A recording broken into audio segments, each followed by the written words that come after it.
Hi everyone, this is Robert. Welcome to The Well-Told Tale. Every week we bring you the finest science fiction and fantasy stories ever written.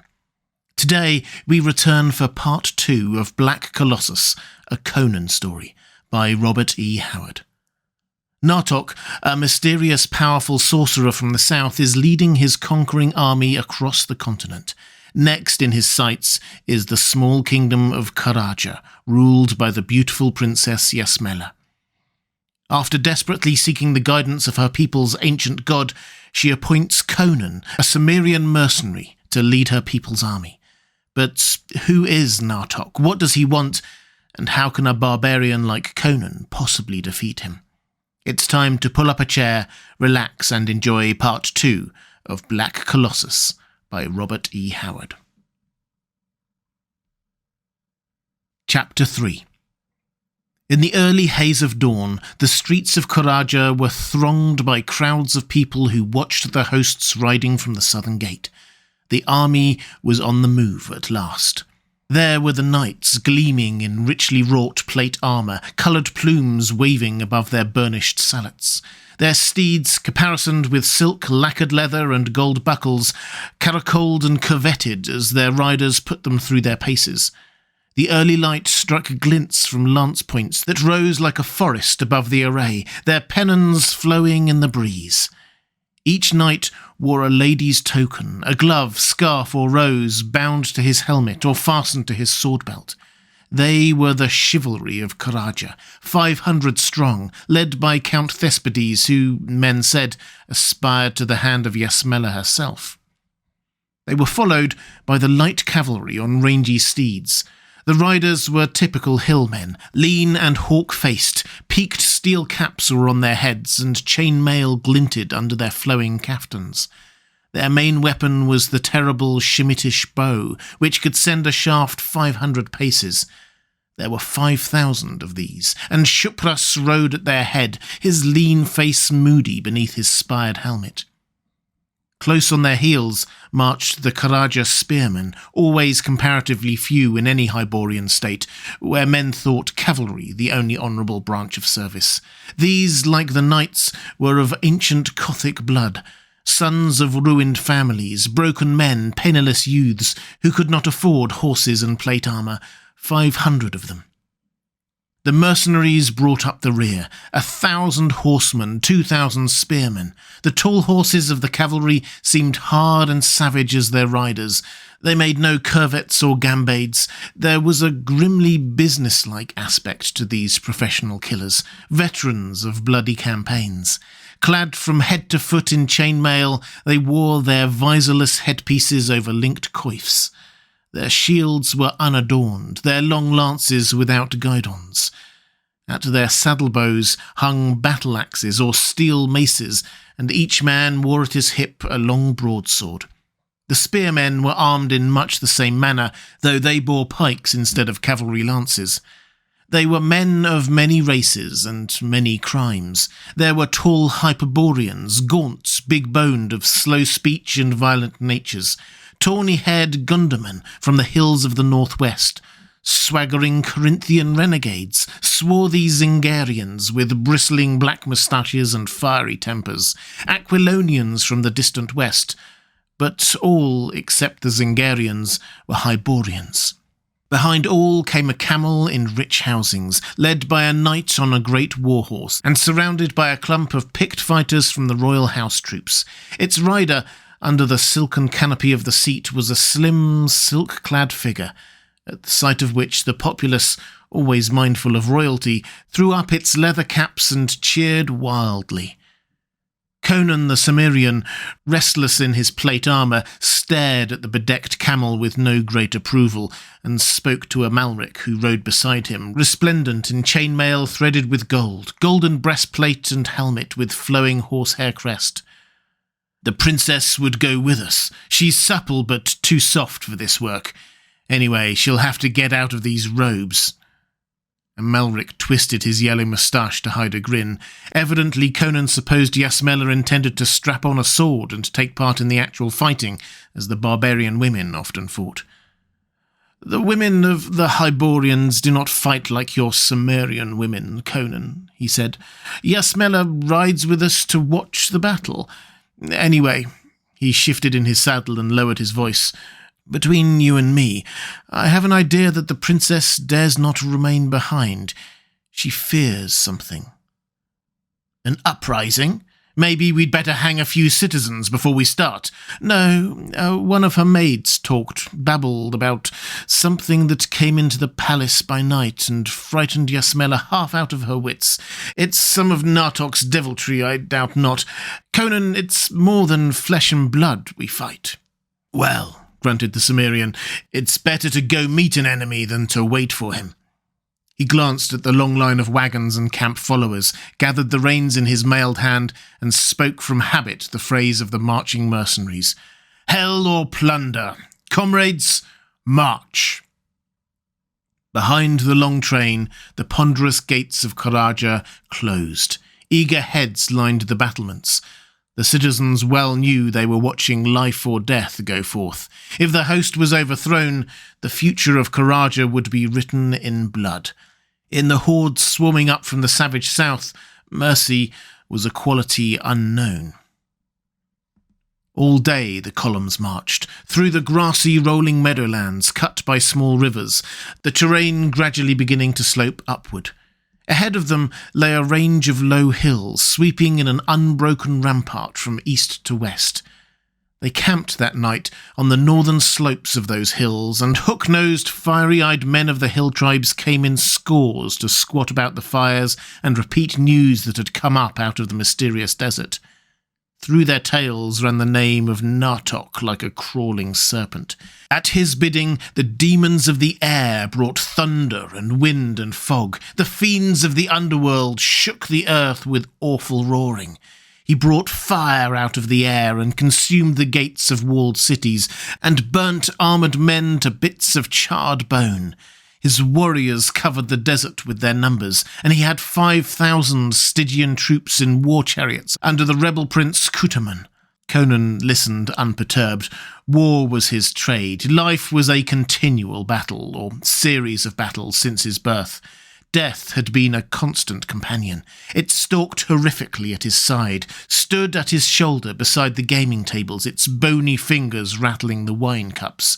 It loomed above him, a hooded and monstrous shadow, when he lay down to sleep. He minded its presence no more than a king minds the presence of his cupbearer. Some day its bony grasp would close. That was all. It was enough that he lived through the present.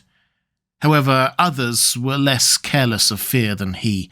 Striding back from the sentry lines, Conan halted as a slender, cloaked figure stayed him with an outstretched hand. "Princess, you should be in your tent." "I could not sleep." Her dark eyes were haunted in the shadow. "Conan, I am afraid." "Are there men in the host you fear?" His hand locked on his hilt. "No man," she shuddered. "Conan, is there anything you fear?" He considered, tugging at his chin. "Aye," he admitted at last, "the curse of the gods." Again she shuddered. "I am cursed. A fiend from the abysses has set his mark upon me. Night after night he lurks in the shadows, whispering awful secrets to me. He will drag me down to be his queen in hell. I dare not sleep. He will come to me in my pavilion as he came in the palace. Conan, you are strong. Keep me with you. I am afraid." She was no longer a princess, but only a terrified girl. Her pride had fallen from her, leaving her unashamed in her nakedness. In her frantic fear, she had come to him who seemed strongest.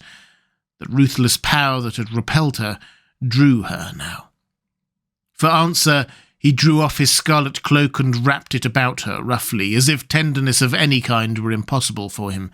His iron hand rested for an instant on her slender shoulder, and she shivered again, but not with fear.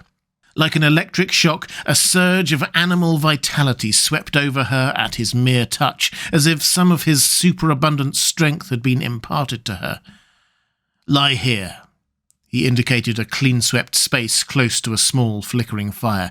He saw no incongruity in a princess lying down on the naked ground beside a campfire, wrapped in a warrior's cloak, but she obeyed without question. He seated himself near her on a boulder, his broadsword across his knees.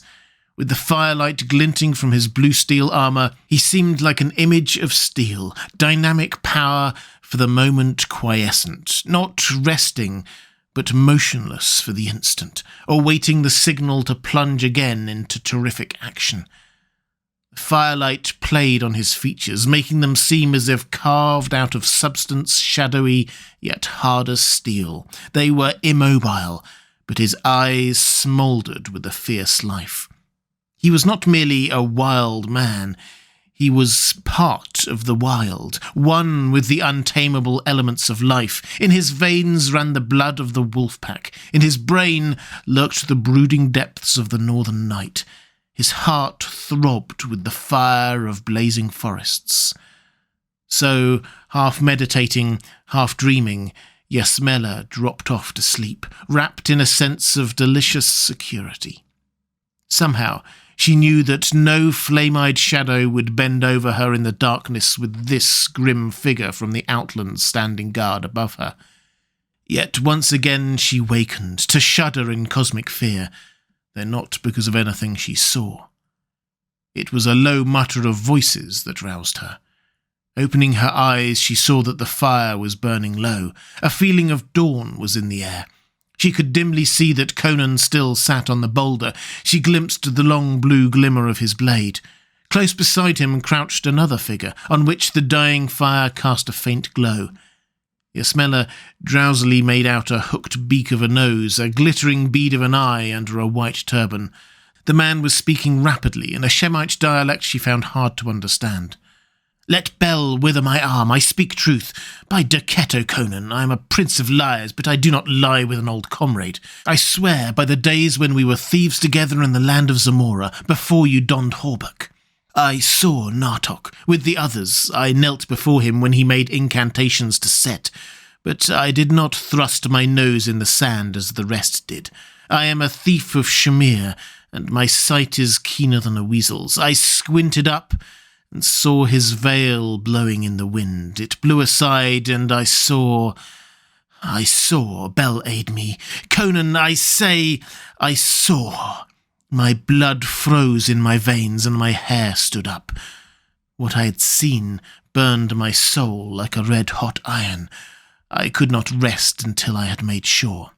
I journeyed to the ruins of Cuthchims. The door of the ivory dome stood open. In the doorway lay a great serpent transfixed by a sword. Within the dome lay the body of a man, so shriveled and distorted I could scarce make it out at first. It was Shevatas, the Zamorian, the only thief in the world I acknowledged as my superior. The treasure was untouched. It lay in shimmering heaps about the corpse. And that was all. "There were no bones," began Conan. "There was nothing," broke in the Shemite passionately. "Nothing! Only the one corpse." Silence reigned an instant, and Yasmela shrank with a crawling, nameless horror. "Whence came Natohk?" rose the Shemite's vibrant whisper. "Out of the desert, on the night when the world was blind and wild with mad clouds, driven in frenzied flight across the shuddering stars, and the howling of the wind was mingled with the shrieking of the spirits of the waste. Vampires were abroad that night, witches rode naked on the wind, and the werewolves howled across the wilderness. On a black camel he came, riding like the wind, and an unholy fire played about him. The cloven tracks of the camel glowed in the darkness. When Natohk dismounted before Set's shrine by the oasis of Afaka, the beast swept into the night and vanished. And I have talked with tribesmen who swore that it suddenly spread gigantic wings and rushed upwards into the clouds, leaving a trail of fire behind it. No man has seen that camel since that night, but a black, brutish, man-like shape shambles to Natohk's tent and gibbers to him in the blackness before dawn. I will tell you, Conan, Natohk is... Look, I will show you an image of what I saw that day by Shushan when the wind blew aside his veil. Yasmela saw the glint of gold in the Shemite's hand. As the men bent closely over something, she heard Conan grunt, and suddenly blackness rolled over her. For the first time in her life, Princess Yasmela had fainted. Chapter 4. Dawn was still a hint of whiteness in the east when the army was again on the march. Tribesmen had raced into camp, their steeds reeling from the long ride, to report the desert horde encamped at the well of Eltaku. So through the hills the soldiers pushed hastily, leaving the wagon trains to follow. Yasmela rode with them. Her eyes were haunted. The nameless horror had been taking even more awful shape since she had recognized the coin in the Shemite's hand the night before, one of those secretly molded by the degraded Zugite cult, bearing the features of a man dead 3,000 years. The way wound between ragged cliffs and gaunt crags towering over narrow valleys. Here and there villages perched, huddles of stone huts plastered with mud. The tribesmen swarmed out to join their kin, so that before they had traversed the hills, the host had been swelled by some 3,000 wild archers. Abruptly, they came out of the hills and caught their breath at the vast expanse that swept away to the south. On the southern side, the hills fell away sheerly, marking a distinct geographical division between the Kothian uplands and the southern desert. The hills were the rim of the uplands, stretching in an almost unbroken wall. Here they were bare and desolate, inhabited only by the Zahimi clan, whose duty it was to guard the caravan road. Beyond the hills, the desert stretched bare, dusty, lifeless. Yet beyond its horizon lay the well of Eltaku and the horde of Natohk. The army looked down on the pass of Shamla, through which flowed the wealth of the north and the south, and through which had marched the armies of Koth, Khoraja, Shem, Turan, and Stygia. Here the sheer wall of the rampart was broken. Promontories ran out into the desert, forming barren valleys, all but one of which were closed on the northern extremity by rugged cliffs. This one was the pass. It was much like a great hand extended from the hills. Two fingers, parted, formed a fan-shaped valley. The fingers were represented by a broad ridge on either hand, the outer sides sheer, the inner steep slopes. The vale pitched upwards as it narrowed, to come out onto a plateau, flanked by gully-torn slopes. A well was there, and a cluster of stone towers occupied by the Zahimis. There Conan halted, swinging off his horse. He had discarded the plate armour for the more familiar chain mail. Thespides reined in and demanded, "Why do you halt?" "We'll await them here," answered Conan. "'Twere more knightly to ride out and meet them," snapped the Count. "They'd smother us with numbers," answered the Cimmerian. "Besides, there's no water out there. We'll camp on the plateau." "My knights and I camp in the valley," retorted Thespides angrily. "We are the vanguard, and we, at least, do not fear a ragged desert swarm." Conan shrugged his shoulders, and the angry nobleman rode away. Amalric halted in his bellowing order to watch the glittering company riding down the slope into the valley. "The fools! Their canteens will soon be empty, and they'll have to ride back up to the well to water their horses." "Let them be," replied Conan. "It goes hard for them to take orders from me. Tell the dog brothers to ease their harness and rest. We've marched hard and fast. Water the horses and let the men munch." No need to send out scouts. The desert lay bare to the gaze, though just now this view was limited by low-lying clouds which rested in whitish masses on the southern horizon. The monotony was broken only by a jutting tangle of stone ruins some miles out on the desert, reputedly the remnants of an ancient Stygian temple. Conan dismounted the archers and ranged them along the ridges with the wild tribesmen.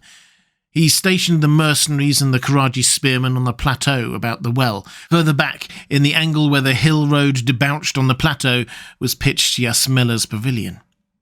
With no enemy in sight, the warriors relaxed. Bassinets were doffed, coifs thrown back on mailed shoulders, belts let out. Rude jests flew back and forth as the fighting men gnawed beef and thrust their muzzles deep into their ale jugs. Along the slopes, the hillmen made themselves at ease, nibbling dates and olives. Amalric strode up to where Conan sat, bareheaded on a boulder. Conan, have you heard what the tribesmen say about Natohk? They say, Mitra, it's too mad even to repeat. What do you think? Seeds rest in the ground for centuries without rotting sometimes, answered Conan, but surely Natohk is a man. I'm not sure, grunted Amalric. At any rate, you've arranged your lines as well as a seasoned general could have done. It's certain Natohk's devils can't fall on us unawares. Mitra, what a fog! I thought it was clouds at first, answered Conan. See how it rolls. What had seemed clouds was a thick mist moving northwards like a great unstable ocean, rapidly hiding the desert from view. Soon it engulfed the Stygian ruins, and still it rolled onward. The army watched in amazement. It was a thing unprecedented, unnatural, and inexplicable. Oh, no use sending out scouts, said Amalric disgustedly. They couldn't see anything. Its edges are near the outer flanges of the ridges. Soon the whole pass and these hills will be masked. Conan, who had been watching the rolling mist with growing nervousness, bent suddenly and laid his ear to the earth. He sprang up with a frantic haste, swearing. Horses and chariots! Thousands of them! The ground vibrates to their tread. Ho! There! His voice thundered out across the valley to electrify the lounging men. Burgonets and pikes, you dogs! Stand to your ranks! At that, as the warriors scrambled into their lines, hastily donning headpieces and thrusting arms through shield straps, the mist rolled away as if something no longer useful. It did not slowly lift and fade like a natural fog, it simply vanished like a blown-out flame. One moment the whole desert was hidden with the rolling fleecy billows, piled mountainously, stratum above stratum. The next, the sun shone from a cloudless sky on a naked desert, no longer empty, but thronged with the living pageantry of war. A great shout shook the hills. At first glance, the amazed watchers seemed to be looking down upon a glittering, sparkling sea of bronze and gold, where steel points twinkled like a myriad of stars. With the lifting of the fog, the invaders had halted as if frozen, in long serried lines flaming in the sun. First was a long line of chariots, drawn by the great fierce horses of Stygia, with plumes on their heads, snorting and rearing as each naked driver leaned back, bracing his powerful legs, his dusky arms knotted with muscles. The fighting men in the chariots were tall figures, their hawk-like faces set off by bronze helmets, crested with a crescent supporting a golden ball. Heavy bows were in their hands. No common archers these, but nobles of the south, bred to war and the hunt, who were accustomed to bringing down lions with their arrows.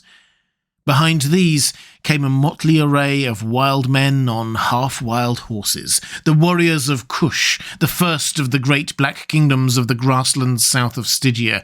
They were shining ebony, supple and lithe, riding stark naked and without saddle or bridle.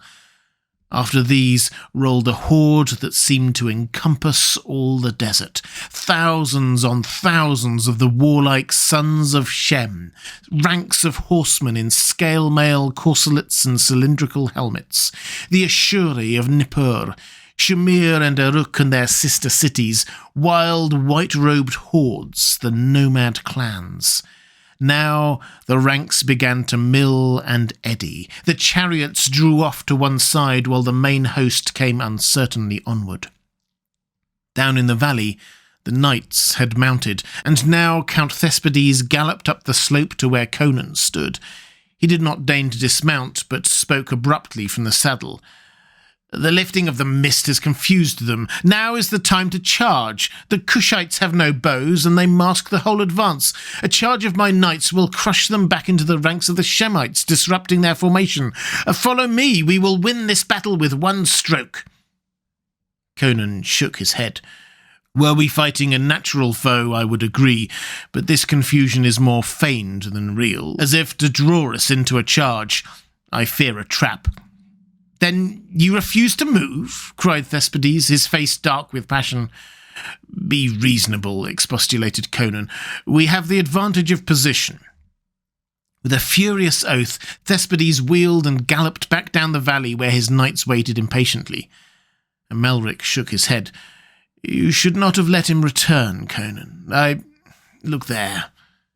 Conan sprang up with a curse. Thespades had swept in beside his men. They could hear his impassioned voice faintly, but his gesture towards the approaching horde was significant enough. In another instant, 500 lances dipped, and the steel-clad company was thundering down the valley.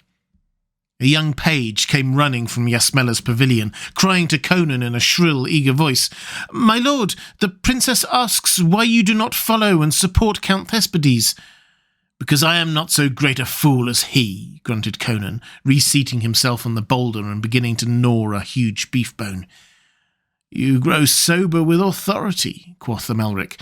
Such madness as that was always your particular joy. Aye, when I had only my own life to consider, answered Conan.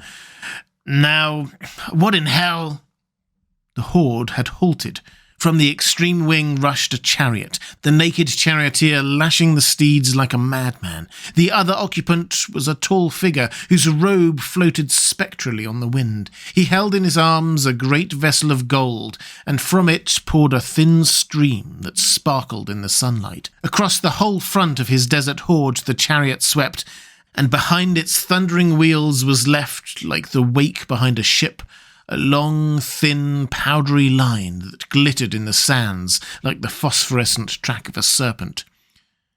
That's Natohk, swore Amalric. What hellish seed is he sowing? The charging knights had not checked their headlong pace. Another 50 paces and they would crash into the uneven Kushite ranks, which stood motionless, spears lifted. Now the foremost knights had reached the thin line that glittered across the sands. They did not heed that crawling menace, but as the steel-shod hoofs of their horses struck it, it was as when steel strikes flint, but with more terrible result. A terrific explosion rocked the desert, which seemed to split apart along the strewn line with an awful burst of white flame. In that instant, the whole foremost line of the knights was seen enveloped in that flame, horses and steel-clad riders withering in the glare like insects in an open blaze. The next instant, the rear ranks were piling up on their charred bodies. Unable to check their headlong velocity, rank after rank crashed into the ruins. With appalling suddenness, the charge had turned into a shambles, where armoured figures died amid screaming, mangled horses. Now the illusion of confusion vanished as the horde settled into orderly lines. The wild Kushites rushed into the shambles, spearing the wounded, bursting the helmets of the knights with stones and iron hammers.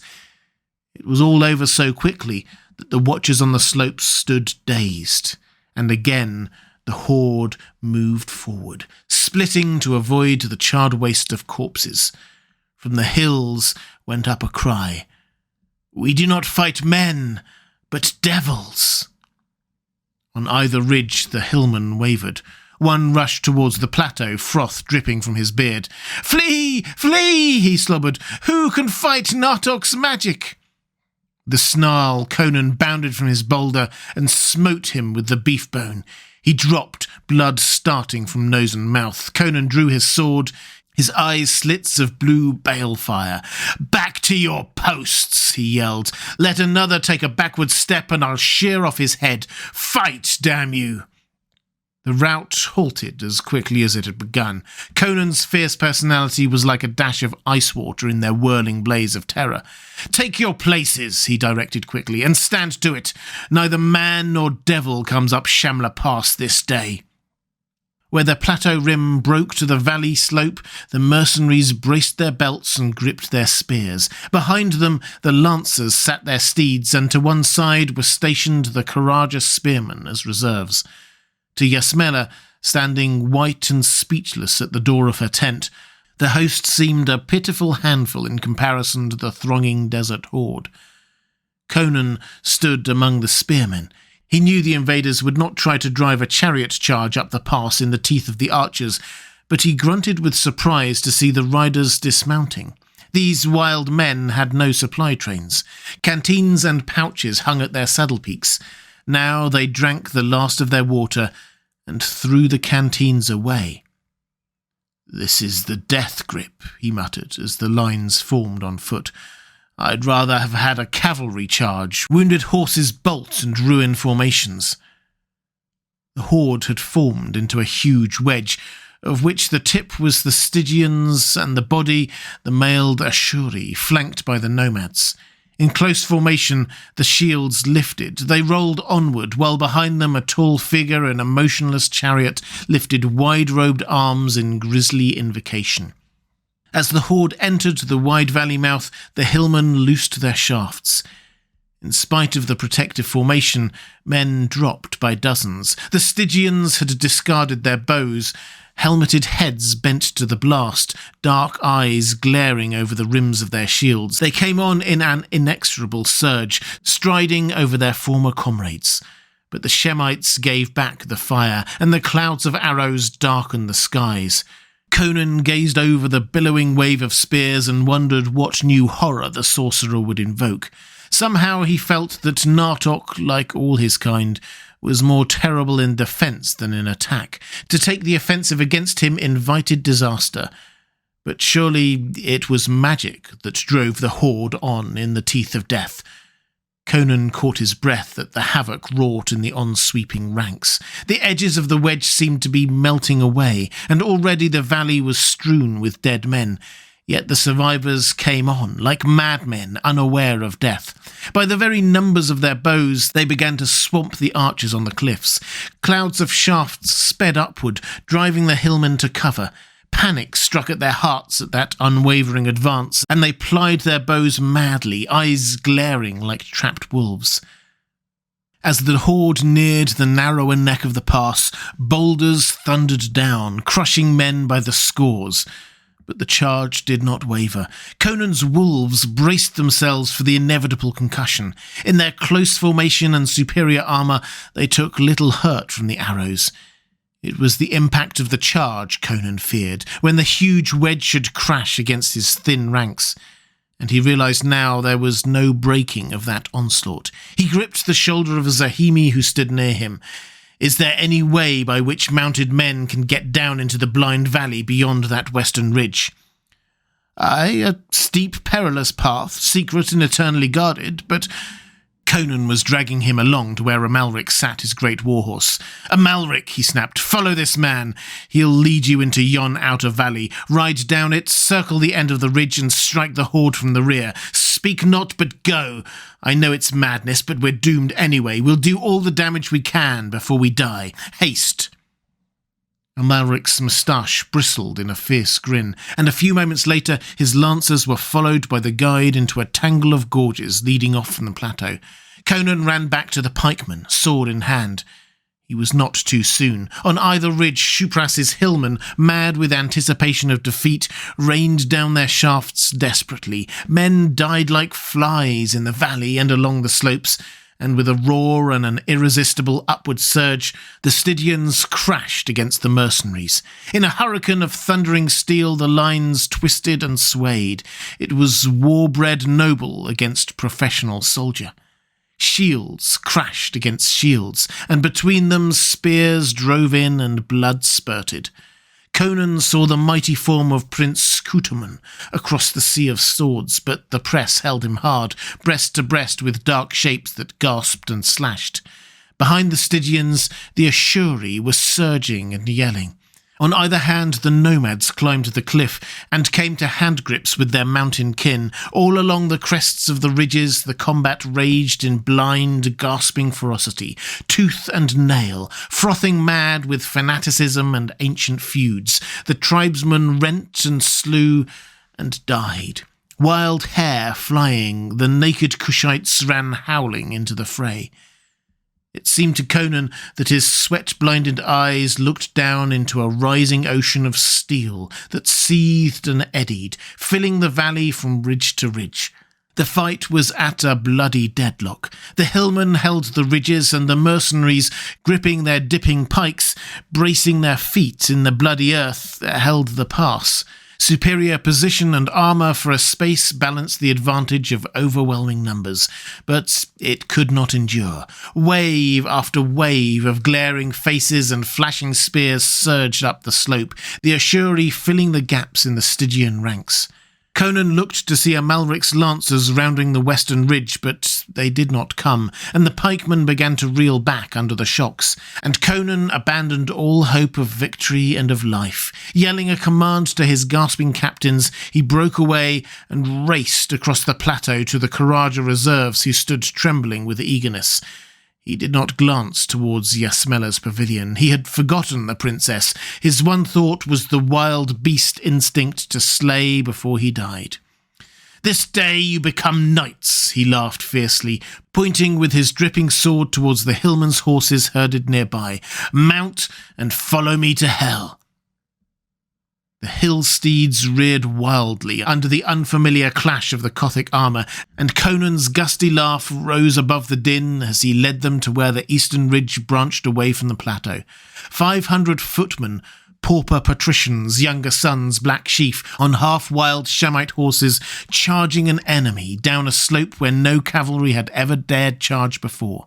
Past the battle-choked mouth of the pass they thundered, out onto the corpse-littered ridge. Down the steep slope they rushed, and a score lost their footing and rolled under the hoofs of their comrades. Below them men screamed and threw up their arms, and the thundering charge ripped through them as an avalanche cuts through a forest of saplings. On through the close-packed throngs the Khorajis hurtled, leaving a crushed-down carpet of dead. And then, as the horde writhed and coiled upon itself, Amalric's lancers, having cut through a cordon of horsemen encountered in the outer valley, swept around the extremity of the western ridge and smote the host in a steel-tipped wedge, splitting it asunder. His attack carried all the dazing demoralization of a surprise on the rear. Thinking themselves flanked by a superior force and frenzied at the fear of being cut off from the desert, swarms of nomads broke and stampeded, working havoc in the ranks of their more steadfast comrades. These staggered, and the horsemen ran through them. Up on the ridges, the desert fighters wavered, and the hillmen fell on them with renewed fury, driving them down the slopes. Stunned by surprise, the horde broke before they had time to see it was but a handful which assailed them. And once broken, not even a magician could weld such a horde again. Across the sea of heads and spears, Conan's madmen saw Amalric's riders forging steadily through the rout, to the rise and fall of axes and maces, and a mad joy of victory exalted each man's heart and made his arms steel. Bracing their feet in the wallowing sea of blood, whose crimson waves lapped about their ankles, the pikemen in the pass-mouth drove forward, crushing strongly against the milling ranks before them. The Stygians held, but behind them the press of the Ashuri melted, and over the bodies of the nobles of the south who died in their tracks to a man, the mercenaries rolled, to split and crumple the wavering mass behind. Up on the cliffs, old Shupras lay with an arrow through his heart. Amalric was down, swearing like a pirate, a spear through his mailed thigh. Of Conan's mounted infantry, scarce 150 remained in the saddle, but the horde was shattered. Nomads and mailed spearmen broke away, fleeing to the camp where their horses were, and the hillmen swarmed down the slopes, stabbing the fugitives in the back, cutting the throats of the wounded. In the swirling red chaos, a terrible apparition suddenly appeared before Conan's rearing steed. It was Prince Kutuman, naked but for a loincloth, his harness hacked away, his crested helmet dented, his limbs splashed with blood. With a terrible shout, he hurled his broken hilt full into Conan's face, and leaping, seized the stallion's bridle. The Cimmerian reeled in his saddle, half stunned, and with awful strength the dark-skinned giant forced the screaming steed upward and backward until it lost its footing and crashed into the muck of bloody sand and writhing bodies. Conan sprang clear as the horse fell, and with a roar Kutuman was on him. In that mad nightmare of battle, the barbarian never knew exactly how he killed his man. He only knew that a stone in the Stygian's hand had crashed again and again on his bassinet, filling his sight with flashing sparks as Conan drove his dagger again and again into his foe's body, without apparent effect on the prince's terrible vitality. The world was swimming to Conan's sight when, with a convulsive shudder, the frame that strained against his stiffened and then went limp. Reeling up, blood streaming down his face from under his dented helmet, Conan glared dizzily at the profusion of destruction which spread before him. From crest to crest the dead lay strewn, a red carpet that choked the valley. It was like a red sea, with each wave a straggling line of corpses. They choked the neck of the pass, they littered the slopes, and down in the desert the slaughter continued, where the survivors of the horde had reached their horses and streamed out across the waste, pursued by the weary victors. And Conan stood appalled as he noted how few of these were left to pursue. Then an awful scream rent the clamour. Up the valley a chariot came flying, making nothing of the heaped corpses. No horses drew it, but a great black creature that was like a camel. In the chariot stood Natohk, his robes flying, and gripping the reins and lashing like mad, crouched a black anthropomorphic being that might have been a monster ape. With a rush of burning wind, the chariot swept up the corpse-littered slope, straight towards the pavilion where Yasmela stood alone, deserted by her guards in the frenzy of pursuit. Conan, standing frozen, heard her frenzied scream as Natohk's long arms swept her into the chariot. Then the grisly steed wheeled and came racing back down the valley, and no man dared speed arrow or spear lest he strike Yasmela, who writhed in Natohk's arms. With an inhuman cry, Conan caught up his fallen sword and leaped into the path of the hurtling horror. But even as his sword went up, the forefeet of the black beast smote him like a thunderbolt and sent him hurtling a score feet away, dazed and bruised. Yasmela's cry came hauntingly to his stunned ears as the chariot roared by. A yell that had nothing of the human in its timbre rang from his lips as Conan rebounded from the bloody earth and seized the rein of a riderless horse that raced past him, throwing himself into the saddle without bringing the charger to a halt. With mad abandon, he raced after the rapidly receding chariot. He struck the levels flying and passed like a whirlwind through the Shemite camp. Into the desert he fled, passing clumps of his own riders and hard-spurring desert horsemen. On flew the chariot, and on raced Conan, though his horse began to reel beneath him. Now the open desert lay all about them, bathed in the lurid, desolate splendour of sunset. Before him rose up the ancient ruins, and with a shriek that froze the blood in Conan's veins, the unhuman charioteer cast Natohk and the girl from him. They rolled on the sand, and to Conan's dazed gaze, the chariot and its steed altered awfully. Great wings spread from a black horror that in no way resembled a camel, and it rushed upward into the sky, bearing in its wake a shape of blinding flame, in which a black man-like shape gibbered in ghastly triumph. So quickly it passed that it was like the rush of a nightmare through a horror-haunted dream. Natohk sprang up, cast a swift look at his grim pursuer who had not halted but came riding hard with sword swinging low and spattering red drops, and the sorcerer caught up the fainting girl and ran with her into the ruins. Conan leaped from his horse and plunged after them. He came into a room that glowed with unholy radiance, though outside the dusk was falling swiftly. On a black jade altar lay Yasmela, her naked body gleaming like ivory in the weird light. Her garments lay strewn on the floor as if ripped from her in brutal haste.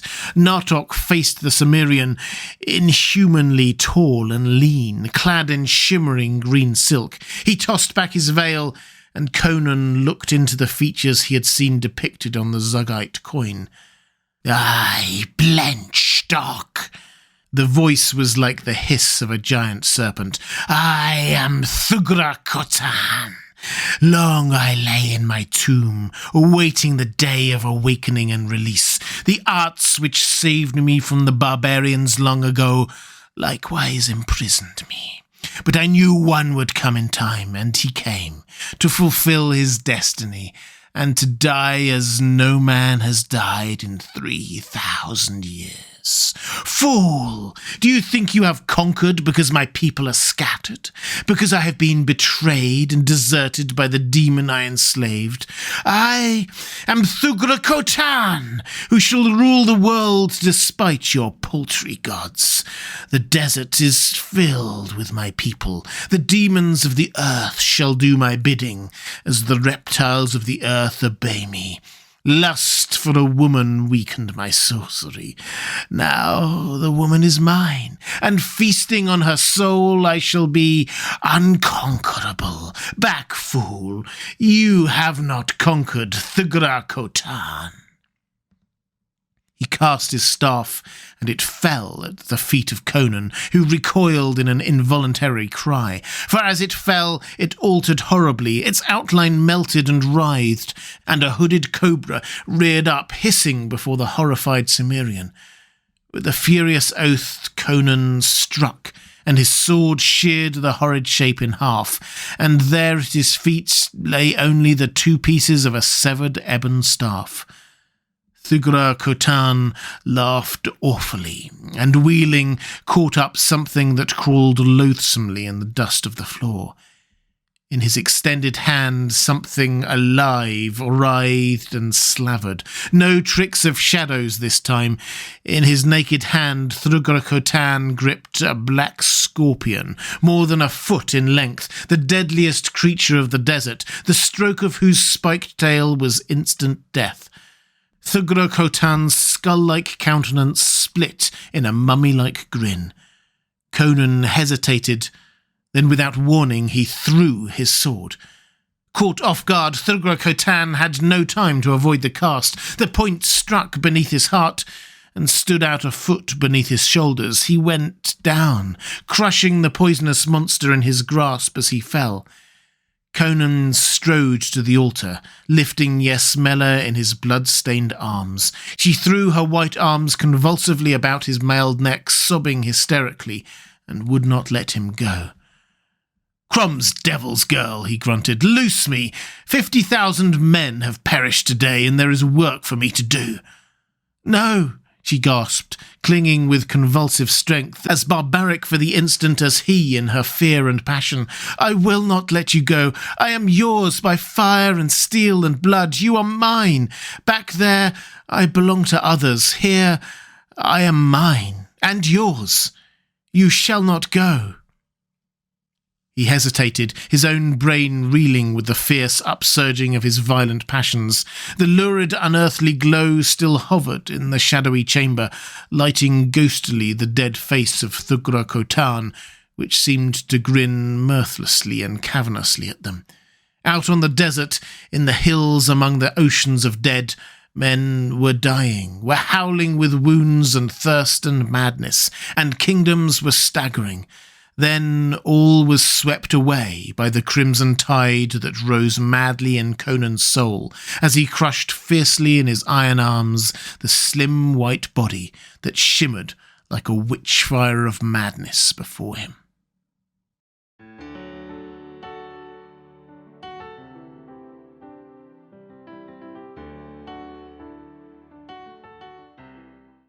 And welcome back. I hope you enjoyed Black Colossus. If you would like to support The Well Told Tale, the best way to do that is on Patreon at patreon.com/thewelltoldtale. There's a link in the description. I'll be back next time with the start of one of the 20th century's greatest and most prescient works of fiction, 1984, by George Orwell. I hope you can join me.